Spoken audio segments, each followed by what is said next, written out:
Hey, what's up guys and welcome back to Anime King.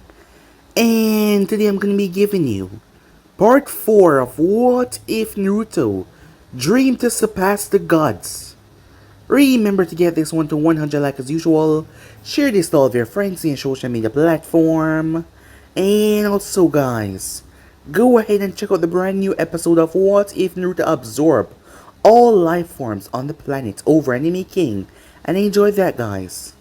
And also, if you're new and this is the first time you hear my voice, yes, I did have 3 channels, and making 2, and making 3, which I post what if on every single day for you guys to enjoy. So go ahead and click that red subscribe button and become part of the making family. And thank you for all of your help and support. Remember to comment down below and tell me if you're new, I'll be replying talking about to all of you. So yeah, without further ado, what do you say we jump right into this new episode? Remember to turn on that bell notifications they posted guys so you can see exactly when I post. So yeah, without further ado, what do you say we begin this new episode? Start the intro.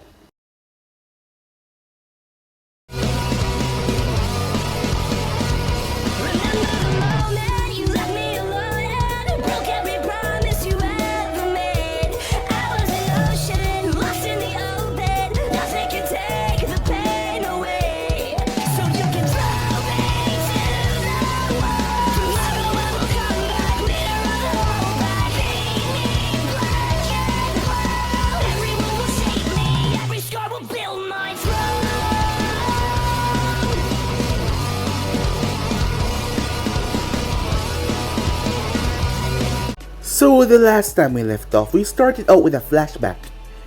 Zabuza and his apprentice Haku was on a ship. The both of them were guarding a rather notorious man that had done many terrible things, but Zabuza was a mercenary and that is what he did. As they were on said ship, him and Haku were guarding the ship, there was a few of the man thugs inside. Zabuza's ears picked up something very faint, as he was just gonna brush it off until he told Haku to go and check it out. When Haku made his way inside, all the guards were gone. Making his way towards the sleeping man, he rolled the man over when he tests, as he saw an imprint in the man's back and blood flowing out of it. He was stabbed. He called out for Zabuza-sama, as Zabuza came and threw his blade toward the assailant and almost killed Haku. The blade was inches away from his throat. It was then that the person came out as Zabuza saw that mask, that empty face mask. His name has been spreading all over. He was known as the Ghost of Konoha, a rather nefarious envoy that was able to bring rather powerful missing names down to their knees.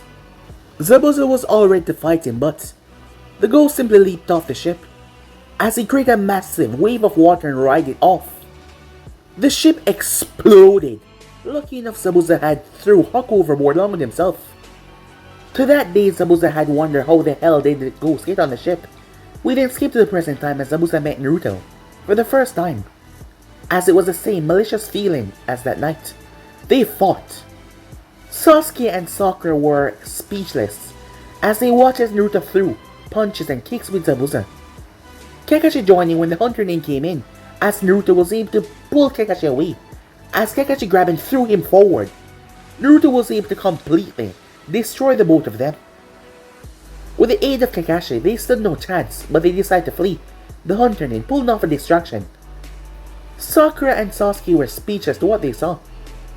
Asuma and his group came off the day later, but Naruto was not there as Ino was a bit bummed out about that, as she was hoping to see him but he didn't come back the entire week. A lot happened throughout the week with Inari, and the group splitting up and staying behind. Gato had left his old residence as he moved towards a new place, as he was in fear of the ghost of Konoha, as he had heard about his name all over with a lot of his other crime bosses, and he didn't want to be anywhere near him, so he hired another missing name. His name was Aoi. Asuma and Kakashi knew him rather well. He had killed the younger brother of Ibiki, as they started to fight on the bridge. Sasuke was assaulted by Senbon needles. While that was going on, the real Naruto made his way, as he was able to sneak into Gato's hideout. He was watching him for a week and doing many things that Gato wasn't even aware of, as Naruto ended the man's existence rather swiftly. Meanwhile, Sakura saw Sasuke. He was like a pink cushion. Her body flipped into rage as she thought he was dead, as Ino had to push her out of the way. Ino got hit with the Senmon as she flew off the bridge. Asuma was about to be impaled by the Thunder God blade. Things were bad. But something whipped past everyone and leaped over the bridge.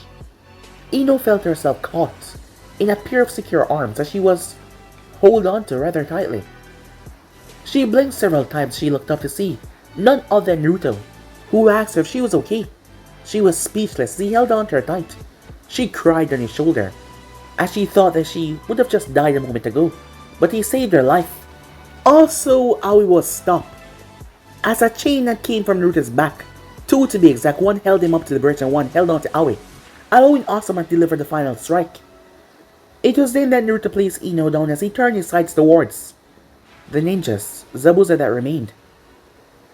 He unsealed a scroll and Gato head fell out. He gave them one chance to surrender, as he flashed behind Aku and held his hand towards his throat. Zabuza realizing that this was not in his favor, not to mention he wasn't getting paid, as he asked Naruto about what he wanted, seeing that Naruto told him his name, as Naruto vowed to be the strongest. A rather impossible dream it seems like, seeing that he vowed to be the strongest in the elemental nation. But Zabuza was gonna help him with that. He didn't tell exactly what he was gonna do. He told Haku that they were leaving as they departed. There was no reason for them to fight. The people of Wave exploded in a massive cheer as they saw Naruto drop the head of Gato. Tears in their eyes, the tyrant was finally gone. And the thing was, they didn't even know exactly who Naruto was, because he barely spent time in the wave as he was on the mission the entire time. But they were in a big, explosive cheer. Beyond happy, they were ecstatic. So yeah guys, basically as we left off, you guys can switch across the playset of yourself. Yeah, what do you say we just jump right into this new episode, guys? Let's begin now. We begin this episode at Konoha. It has been 1 week since the team had returned back from the mission to the Land of Waves. Gato had been taken care of, and one of Konoha enemies, Aoi Rokusho, had also been taken care of by his son, with the help of Naruto of course. The sword of the Thunder God blade had returned back to Konoha, where it belonged. At the moment though, Hiruzen was looking over the latest copy of the bingo book. As he looked towards a new edition, there was no photo. It was rather hard to get a photo of Naruto, but from his descriptions, and not to mention his name, it wouldn't be too long for the people outside the village to find out. The people inside the village already seem to know already. Name: Naruto Uzumaki. Moniker: the Ghost of Konoha. Village origin: Konoha. Age: between 12 and 14. Rank: Genin. There was a description under the rank of Genin. Rank is unknown to what exactly. It shows the Ghosts of Konoha far exceed any normal Genin. Actual skill level: A rank. With the age of the subject in a possible few years will be a S rank. Clan affiliation: given the last name, the Uzumaki clan, even though features do not describe said clan. Features: blonde hair, blue eyes, 3 whisker marks on each cheek. Height: around 5'9". Known elemental affinities: mostly use wind, also shown to use earth, and also lightning as well. Unaware of the others. Skill: said to have extreme skill in stealth, able to silence the opponent without them even knowing that he's there. Jutsus and abilities: quite unknown, only been seen in rare occurrence. Now, going off his name Naruto Uzumaki, in the public eye, no longer by the ghosts.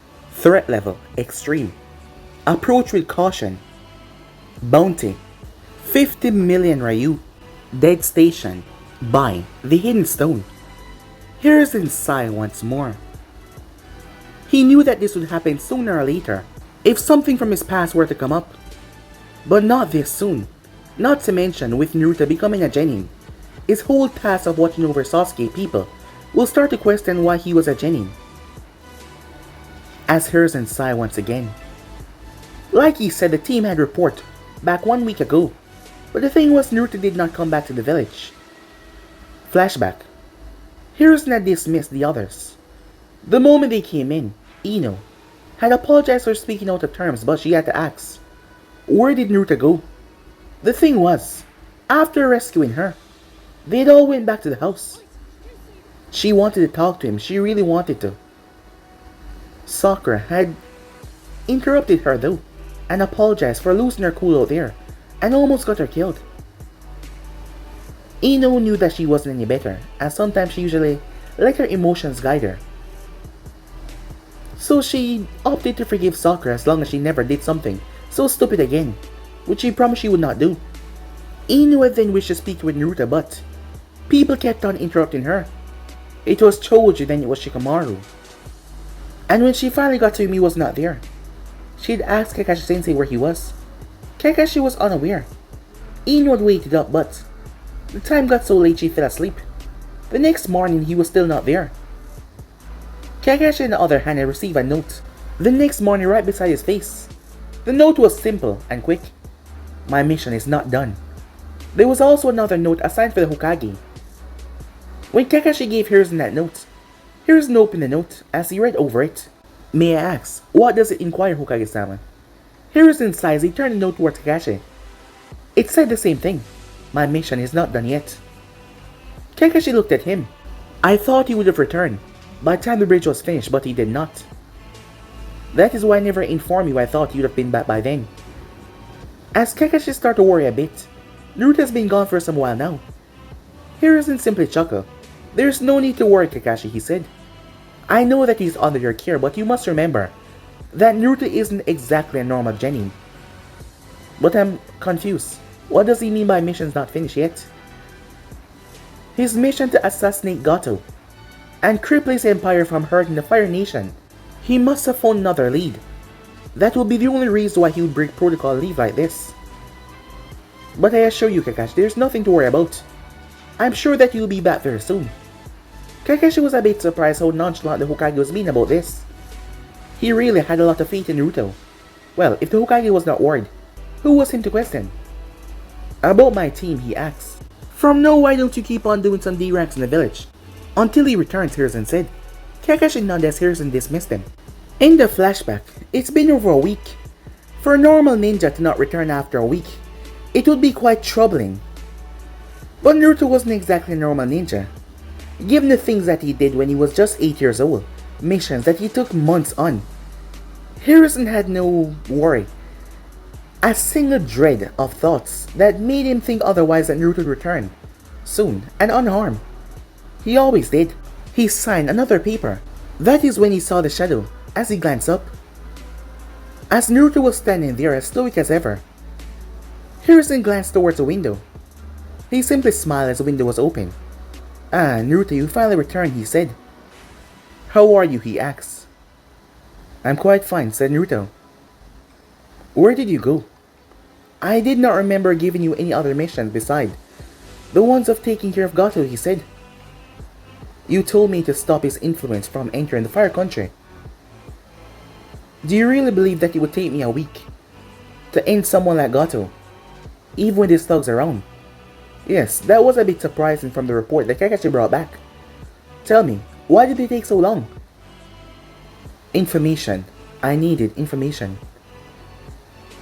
I followed him, and I found many things that would have endangered the Fire Country and affected Konoha in the long run, so I opted to stop all of it. What exactly did you do, Hiruzen asked? While using the Land of Wave, Gato's bigger market was the Fire Nation. It was large enough and held enough people for him to spread his drugs and continue his shipment through it. There was a lot of people that he paid off that allowed him to go through certain places that he should not, even going as close to the Fire Capital. Hiruzen's eyes widened at that. There's no need to worry. They're all dead now, said Naruto. I removed them from their posts. Discreetly, of course. No one will know. It is better if the Fire Lord did not find out that it would be so easy for his people to be corrupted. Hiruzen breathed a sigh of relief here and that. What else, he asked. Despite his death, his underlings were still working quite well. The shipping company must go on, they said. There was meetings, plans. So I took the persona of one of the head men of the meeting, and I eliminated them all, said Naruto. I followed the source back to the main source of information, and when I got there, it turns out that Gato had a son. He did? Hiruzen said surprised. Yes, even if his father had fallen, he would have taken over. And he's a lot worse than Gato, the things that he did. The man was a wretched, horrible person. He wanted to furthermore push all of his father's illegal business not only through the Fire Nation, but try to run it through Konoha and the smaller nations around, using his money and his influence to spread it quite quickly. As Naruto glanced behind Hiruzen looking through the window, it seems the news has not break yet. What do you mean? I crippled the entire empire, the shipping company. There's another one. The Akamara shipping company. I did background checks on them, each and every one of them. While no one is truly good in this world, they pose a much more positive feeling than Gato. And they're doing good work. So I'm sure that it will not be affecting any of the other lands. I did a thorough check. As Hiruzen raised the eyebrow, what of Gato's son? Did you not hear that the man was worse than Gato, said Naruto.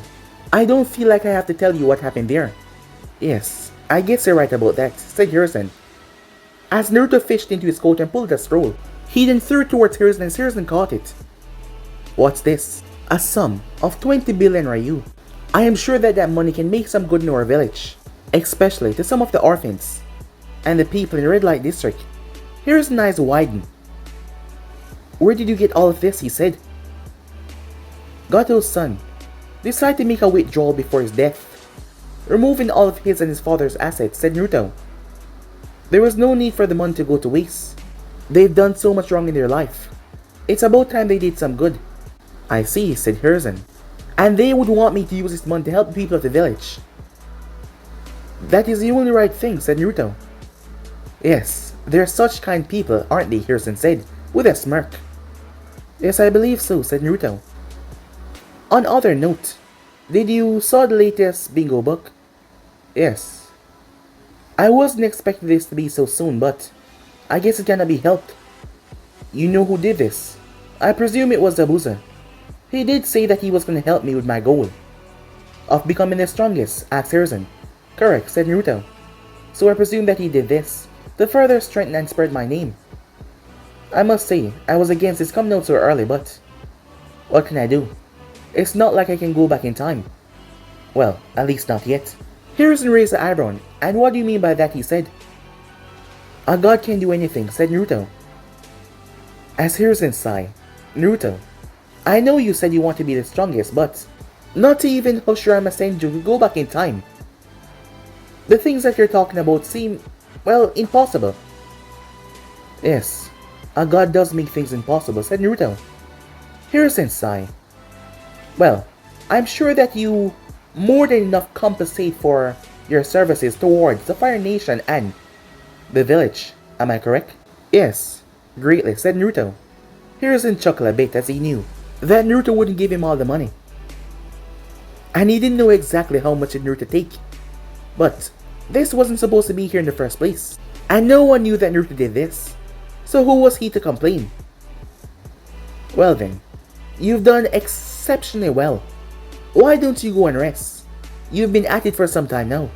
I'm sure you're most tired. Yes, I'm quite tired. But before I go, what of the team? Let them do a couple more D-rank missions. Why don't you go rest? Knowing you though, you'll be back on your feet by tomorrow. As Naruto nodded. Oh, and that little girl of yours, she keeps on asking where you live. The next time she do, would you want me to tell her Hiruzen asked? As Naruto glanced up towards the ceiling. I see no problem in that, he said. Alright then, Naruto. Hiruzen glanced back up as Naruto was gone. Hiruzen sighed once again. Well, the child has done his service to Konoha. A great one. Eliminating threats without anyone noticing. Despite now being in the light, it seems like he was still an envoy. As Hiruzen returned back to what he was doing. Time skip. Ino was not in a good mood. In fact, she was downright pissed off and furious. So much so that she has been lashing out at people for the past week and a few days. She even lashed out at her mother and father. She didn't mean to, she was just angry. At the moment though, as she and her team were making their way towards the Hokage's office for another D-rank mission, Asuma, Choji, and Shikamaru were not so close. They didn't want to incur her wrath as she walked through the street rather angrily. It didn't take them too long to arrive towards Hokage's office for another stupid D-rank mission. How she started to hate these missions, they were just getting more and more horrible. Arriving there, she barely paid attention. Her mind was on one person, and that was Naruto. She had saw Asuma reading the bingo book with a shocked look on his face. It turns out that Naruto was this super powerful guy that was in the Anvu, but he was now a genin, which didn't make much sense to her. Why would he come from an Anvu down to a genin? Anvu were supposed to be the elites of elites. There must be some reason behind it. But she always knew that Naruto was above the rest. He was powerful, beyond powerful. But now she knew, exactly. But even though she has not seen him yet, it was making her more and more angry. She was surprised though when the Hokage had told her to remain behind. No, that surprised her. Ino, he said. She turned towards him, focusing. Here's what you've been asking for, he says. He pushed her a piece of paper. She took it. Ino saw there was an address on the paper. What's this, Hokage-sama? Once you finish your D-rank missions for today, I'm sure he wouldn't mind you paying him a visit. Ino's eyes went wide instantly. Wait, is this? As Harrison nodded. Thank you so much, Hokage-sama, she said, as she rushed off rather quickly. To be young and in love, Harrison thought. The girl was really smitten with Naruto. But how exactly would Naruto take it? That was a big question. Time skip. Ino had been pestering Asuma to just do one D-rank mission today. She threatened to nag them all, especially Shikamaru. Upon doing that, Shikamaru started pleading with Asuma to just let them have the rest of the day off. Because he couldn't take it anymore, he started to literally beg. As lazy as he was, he dropped to his knees and begged the man. Asuma had no other choice than Choji started to beg him as well as Ino turned her wrath upon him. As they made their way off, Ino had saw Sakura and Sasuke. She said hi to them, but she didn't have much time as she rushed off, following the address. It was in the upper part of Konoha, as it took her a while to reach the location that was scribbled on the paper. When she arrived, she wondered if she was at somewhere else. It was not in the compound districts like the Yamanakas, the Hyugas, or anything like that. It was a house. It kind of looked like a family house. Those houses where there was a mother, father, maybe two kids, maybe one. It was painted in an equivalent blue. The shade of his eyes, it seems. The upper half was white. There were several other houses around. Some of these people might be ninjas, but hiding their identity. Perhaps they're Anvus. Yeah, that must be it. Anvus would live in a secretive place where it didn't look like they were actually ninjas of the village. Yeah, perhaps that was the case. She walked up towards said door as she knocked. For a few seconds she didn't hear anything, as her heart dipped. It was then that she heard a voice spoke. Yes. Despite hearing it over the intercom, it was him. The place was more elegant than she thought. Naruto, it's me, Ino. May I come in, she asks. Oh, Ino. Yeah, hold on a few seconds, he said. She heard a click. Come on in, his voice said, as she pushed the door. He wasn't at the door though. But how did it... She noticed a strange marking. Was these seals? She thought to herself. She closed the door behind her as she stepped inside. The place was chilly, yet it had a sense of warmth to it. It was a perfect balance. What she saw amazed her. There were strange paintings on the wall. A painting of a man with a large broad blade standing on the head of a ferocious beast. Elegant paintings. The inside was tiled. The place was luxurious. The space was wide. The place seemed to have more than one bedroom, perhaps 3. as it was rather surprising to her that Naruto would live in a place like this. It was just shocking. She didn't know much about him, as she wondered if he lived with his parents. Yeah, that must be the case, she thought to herself. But she's never heard him say anything about parents before, so she didn't know. She glanced around as she came over.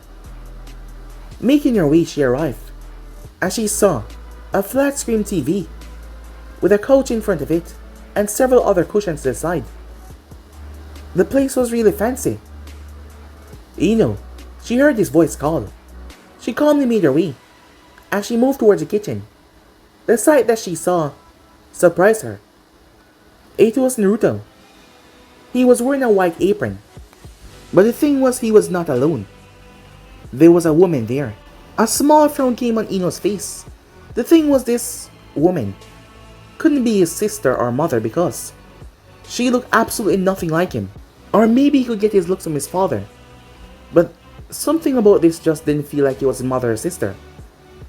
The woman was smiling at her. She had dark hair that reached her shoulders. As Ino had to admit, she had a pair of elegant green eyes. They were just so capturing. As Naruto had a knife in his hand, she turned as she saw there was a raw chicken on the table. He seemed to be in the process of slicing it up. I apologize for not properly greeting you. I didn't know that you were coming, said Naruto. Oh, well, it's my fault. I didn't really inform you. The Hokage this was the first time he told me where you lived. Oh, he said. Well, are you hungry? He asked. Well, I don't want to impose, she said. No, it's quite fine, the woman said. Her tone was also so soft. It was like the woman was a goddamn princess. Ino didn't like it, and the way her eyes were just so... She didn't like it one bit, as she started to feel a bit jealous. But this woman was older than Naruto. It couldn't mean that they were having... Her eyes went wide. Perhaps she was also a part of Ando. That meant perhaps she was the one that taught him how to fight, and maybe other things, Ino said. Her mind raced in a mile a second. Ino, are you alright? Naruto asked. Yeah, I'm fine. Are you sure I won't be imposing? She asked. No, it's quite fine, the woman said. Oh, where are my manners? Ino. This is Suki. Suki, this is Ino Yamanaka.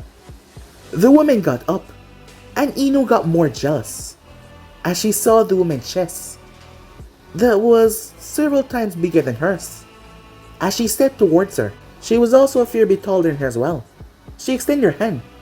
Hello, Ino. Nice to meet you. Nice to meet you as well, Suki. So how do you know Naruto? Oh, him? Well, it's quite simple. We're lovers, said Suki. Ino's eyes widened as the woman said that with a straight face. But Ino started to stutter. The woman burst out laughing. Stop troubling the girl, said Naruto. As Ino looked towards Naruto. She's lying? She is, said Naruto. She's one of my closest friends. I've known her for a very long time, I assure you. Her personality is a bit hard to get used to. A bit sarcastic and yet sometimes a bit too serious. You're just gonna have to see with her. But I assure you, said Naruto, there's nothing going on between us except pure friendship.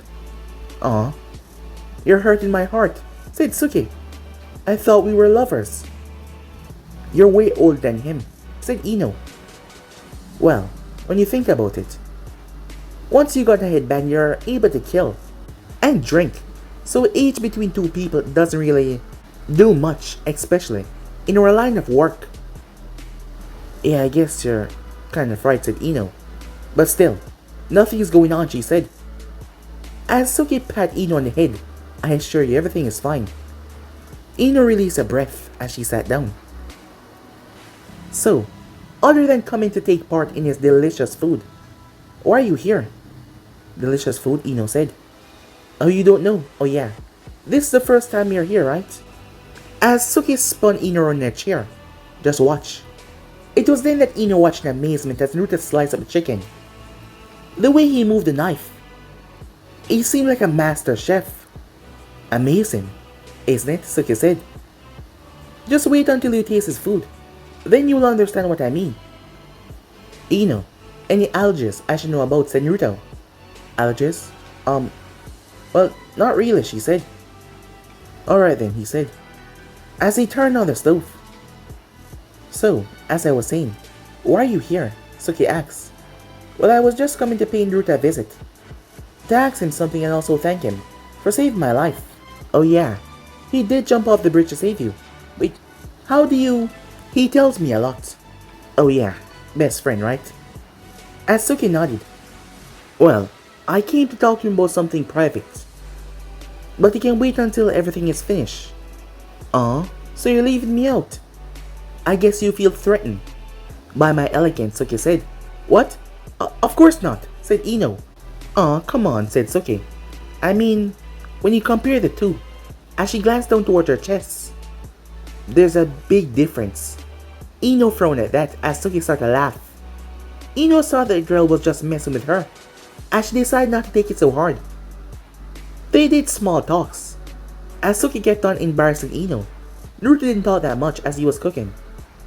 Once he was finished, he came with a dish that she's never eaten before. She's had chicken before, but the way he cooked it. The moment Ino picked up the spoon and placed it in her mouth, her eyes lit up. She couldn't understand how food could make her feel this way. As Naruto smiled, the smile made her blush as he was looking directly towards her. As she couldn't understand how could someone be so talented, skillful. He was just perfect. She blushed as she continued to eat. As Suki made small talk, Ino trying her best not to let the woman get the better of her. By the time they were finished, as Suki had spoken to Naruto about something in the next room.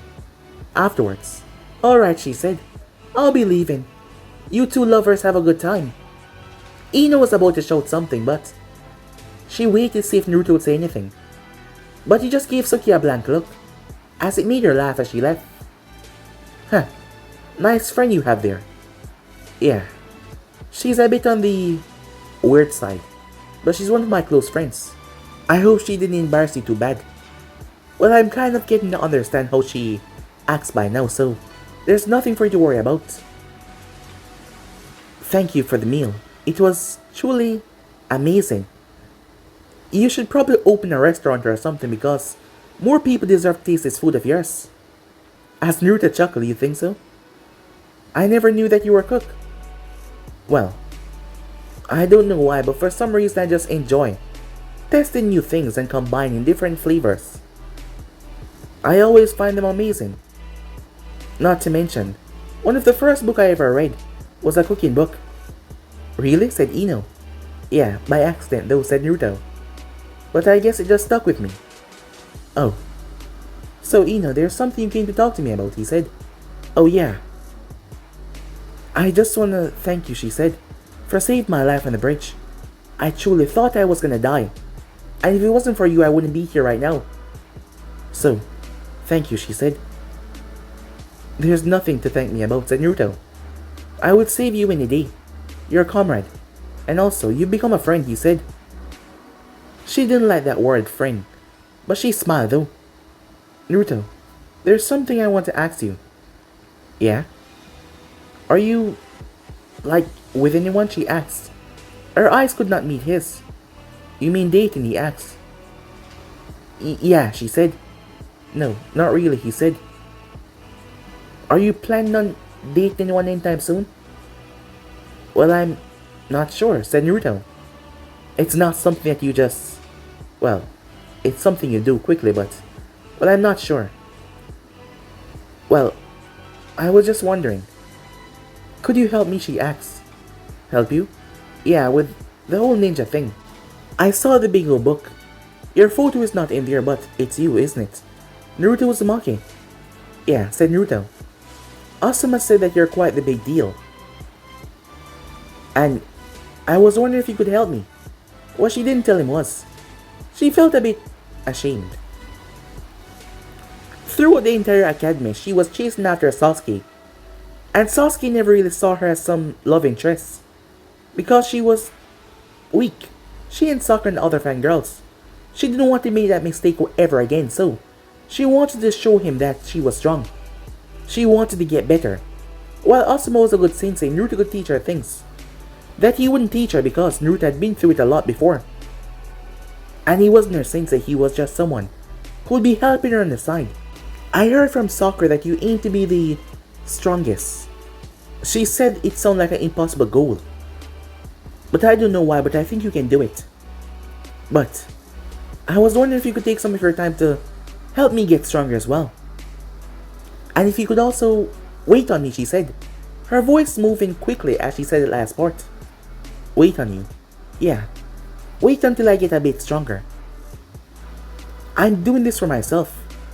I want to prove to myself that there's a reason why I became a kunoichi. Almost dying. It changed my mind a lot, if I must say. And I want to prove to myself I became a kunoichi for a reason, because if I don't, I'm afraid that sooner or later I will die out there, which I don't want to. I want to prove to myself there was a reason why I did this. There was a reason why I chose to go to the academy, even though my mother didn't want me to do that. So, I'm begging you, she said, lowering her head. Can you help me? She felt a hand, grabbed her chin, as he brought her head up. There's no reason to be so formal, he said. I can see it in your eyes, your drive, your determination. So of course, I'll help you. She launched forward and hugged him. As she hugged him rather tightly. And wait on me as well, she said in his ear.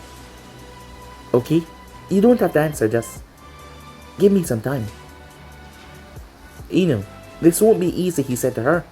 If you truly want to become a powerful kunoichi, this will not be easy. It will be difficult. And also dangerous. Especially with me training you. But not just me alone, Suki. I believe she could help you greatly. Really? Well, you don't know this, but she's a rather powerful kunoichi. She might look laid back, and also act a bit clumsy, but trust me, she's rather powerful, said Naruto. Well, I'll take your word for it, Ino said. So, that's a yes? As long as you promise not to give out on me. Because I'm going to tell you from now on it's going to be dangerous. She gave him a determined look. I promise I won't, she said. You'll see. I won't back down. And I will not stop. Huh. I guess some of your determination is rubbing off on me. You aim to be the strongest in the world. I'll become the strongest kunoichi. And stand by your side, she said. Her face instantly turned red. She then looked towards the clock. It's so late. Sorry, I have to go, my mom must be worried. He walked her towards the door. As she placed on her shoes. Why don't we begin tomorrow after you finish your D-rank mission?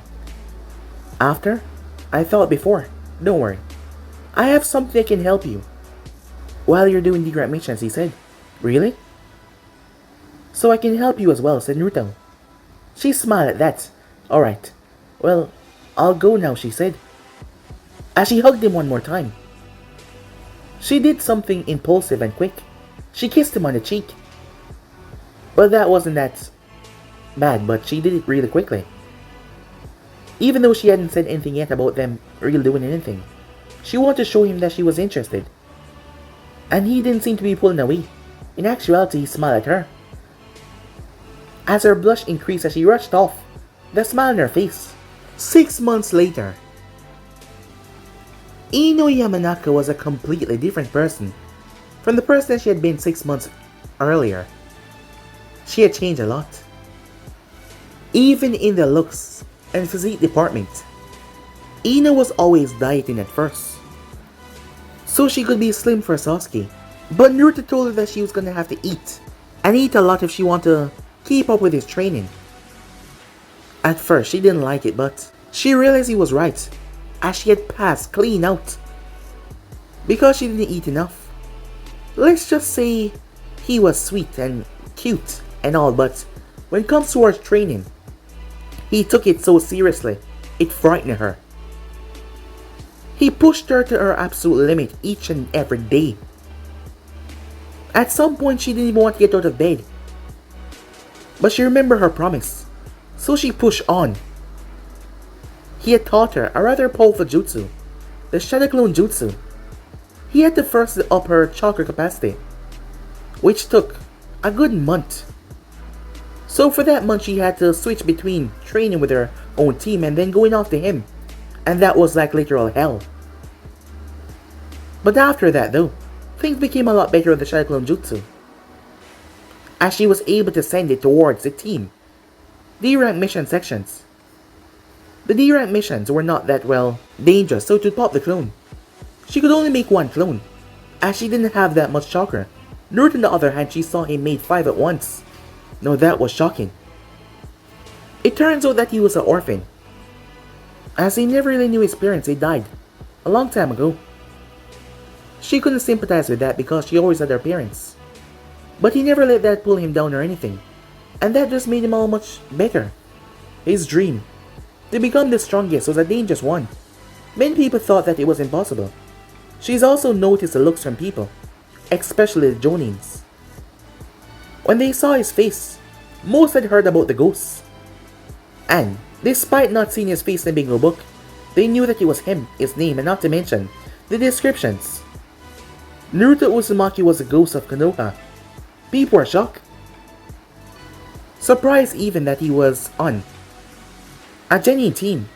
Some thought that it was because of lack of experience, but he was in the Anvil, so the experience was not it.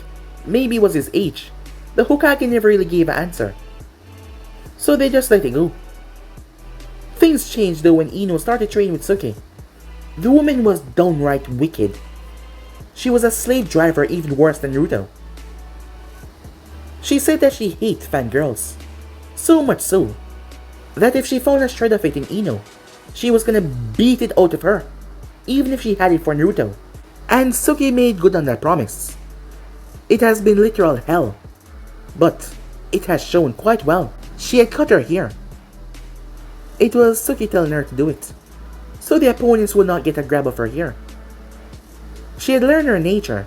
Not even Asuma and her other members knew that she was this far. She had a fire nature, which was good, because Suki also had fire. But Suki said that she has another one, but she never told her. She said that she was not strong enough to know. That was one thing as well. Suki always made her know that she was not strong enough to do certain things, to not push herself beyond her limits. But as she said, the training paid off quite well. Her body was no longer just slim. She had, well, slim defined muscles in places that she never had them before. Not to mention she looked down towards her stomach. An imprint of a six-pack. It was not fully developed, but it was there. It was because all of the physical training and exercise, as she was getting so much stronger. She had yet to make Naruto meet her parents, even though her mother keep on insisting, but Ino just wanted to wait for a bit. She casually asked Naruto if he was seeing anyone every now and then, but he was not.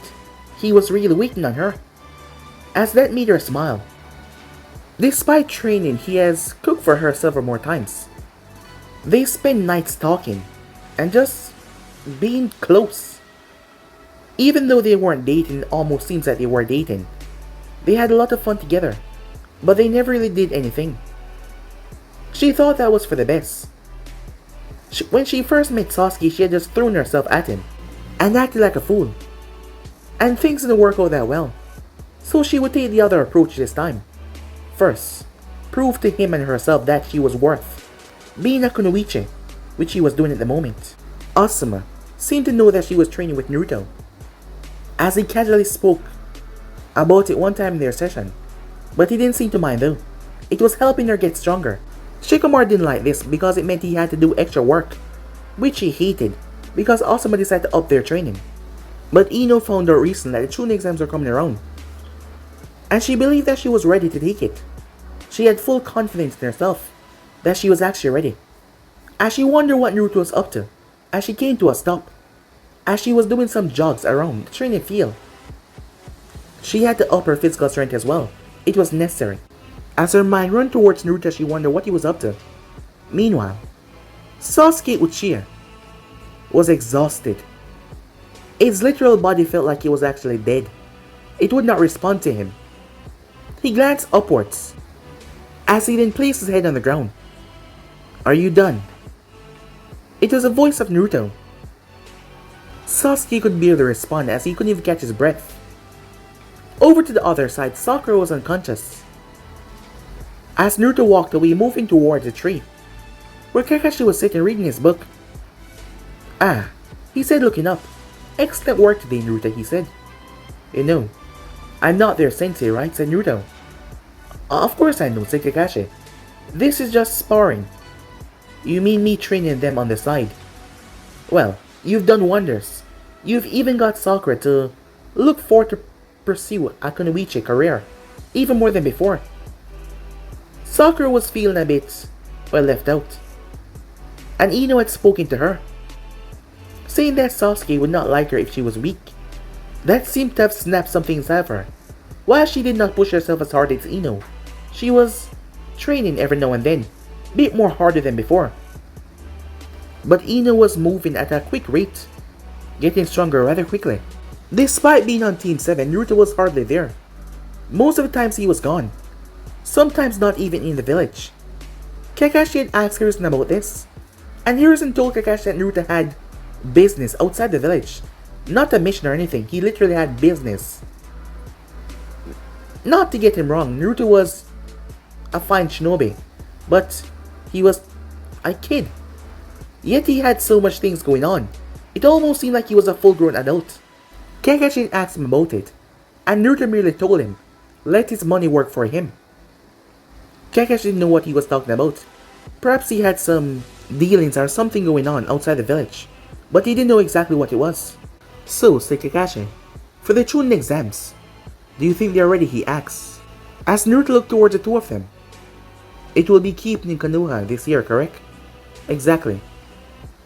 Sasuke participation is a must. Why do you say so? Kakashi asks. It's a chance for Konoha to show off the last Uchiha.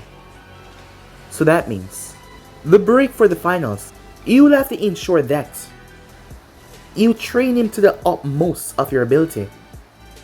And how do you know that he will pass? Because I will be there, said Naruto. About the exam, you've seen it before, haven't you? Yes, said Naruto. I know what it entails. In the 1 month period, you will have to train him a lot, so that he can be shown off to Konoha, for the other nations to be kept in check at the growing prospect of the new generation, especially myself as well. I'm sure there will be a lot there to see the ghosts of Konoha, to see what I can do. Perhaps I'll have to show off a bit. Show off. I hope you don't plan on hurting those kids. I mean, yeah, they might be strong for their age, some of them, but I doubt they will be as strong as you. People can surprise you, Kakashi, said Naruto. Now, I have something to do. I assume that you can take care of the rest of this, as he pointed towards the other two. Kakashi glanced over towards where they were getting up. Well, I will... He paused as Naruto was gone. Well, it seems like it wasn't a question, just a mere statement. Kakashi got up to his feet as he made his way over. Alright, you two, he said. Meanwhile, Naruto was making his way. The Chunin exams will be starting in 4 days. While, on a standard point, they were not ready. It was necessary that they take part in the exams. Sakura and Sasuke, that was. He wondered about Ino's progress. She has come a far way. While she has not outright asked him that they go out and became a couple, she was proving herself to him in other ways, and she was also proving herself to herself as well, to show that she was worth being a Kunoichi, something that he can admire. And her not giving up, it just made her more better in his eyes, as she kept on pushing herself to be stronger than she was. And to him that was rather amazing. Over the past few months she had rubbed off on him quite well. They had become rather close, as friends that is. They had not taken that step forward. The prospect of that step though, it intrigued him, as he wondered how it would turn out. That is when he heard someone cried out. He turned the corner to see the third Hokage grandson, Konohamaru, being manhandled by a shinobi from the stand. The guy started to yell something at Konohamaru. His other two friends, Udan and Moge, started to yell for him to put Konohamaru down. There was another woman there as well, as she was also wearing a sand headband. telling her friend or family to put the child down.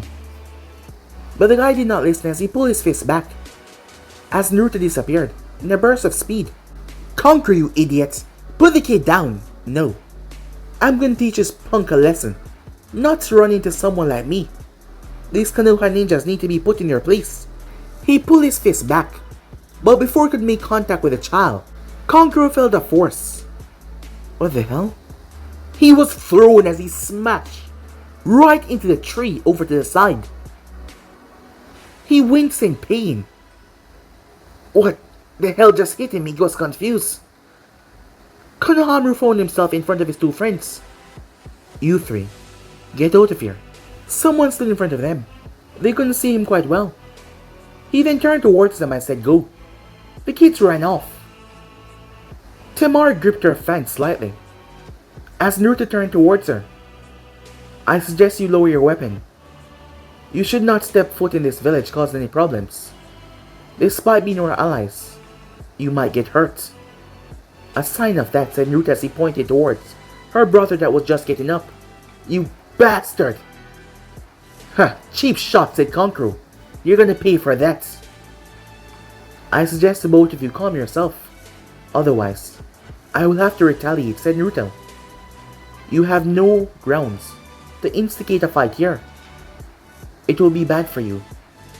Tamari was surprised by who this person was. She didn't see him appear. That made no sense, he seemed to be their age. He also seemed to speak with such an elegant tone. Like he was smarter than most kids. She knew something like this would piss Kankuro off. But the guy was also incredibly cute, handsome, and also cute in a way. His features making him look a mixture of manly and also soft. Konoha ninjas were all of the guys so cute. You're gonna pay for that, said Kankuro. Kankuro froze hearing that voice. As Naruto did not look up, he just looked at Kankuro the same way.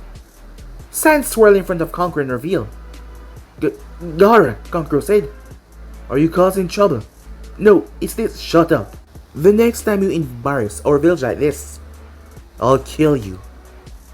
Gaara then turned his head as Kankuro swallowed thickly. I apologize to my brother. Gaara said, his eyes locked with Naruto. Gaara focused on the eyes for a few seconds. Your eyes. They're cold. I like them, he said. Thank you, said Naruto. As Gaara smiled. What's your name, he said. Naruto Uzumaki. May I ask for yours? Gaara. Gaara of the Sun. Will you be taking the Chunin exams, Naruto Uzumaki? Yes, I will. I presume that is why you're here as well. I look forward to seeing you in the exams. I do too, said Gaara. Your eyes interest me. You too, let's go. With that, he turned left. That guy, said Kankuro. Tamari. That name. Yeah. That name, it's the same one. Naruto Uzumaki from the bingo books. Could he really be the ghost? I mean, he's our age. Well, now I understand why he got to hit me so quickly. And why I never saw it coming. The ghost, said Gaara, caused him to look at him. The both of them trembled a bit as they saw that blood-thirsty smirk on his face. This was bad. Whenever Gaara had that look, it was bad. Interesting, said Naruto as he made his way home. Upon arriving home, Naruto sat on the ground. Upon doing so, he closed his eyes as he started to meditate. It didn't take too long as Naruto found himself in a sewer. He walked down said sewer and made his way towards a massive corridor. Stepping inside, two massive gates were locked together with a kanji for seal on it. A growl could be heard as two massive red eyes opened. We need to talk, said Naruto. But guys, be and subscribe right here. If you want to see the next part and do, like, subscribe, comment down below, and turn on the bell notifications as they posted. But I'm off for now. See you guys soon. Peace.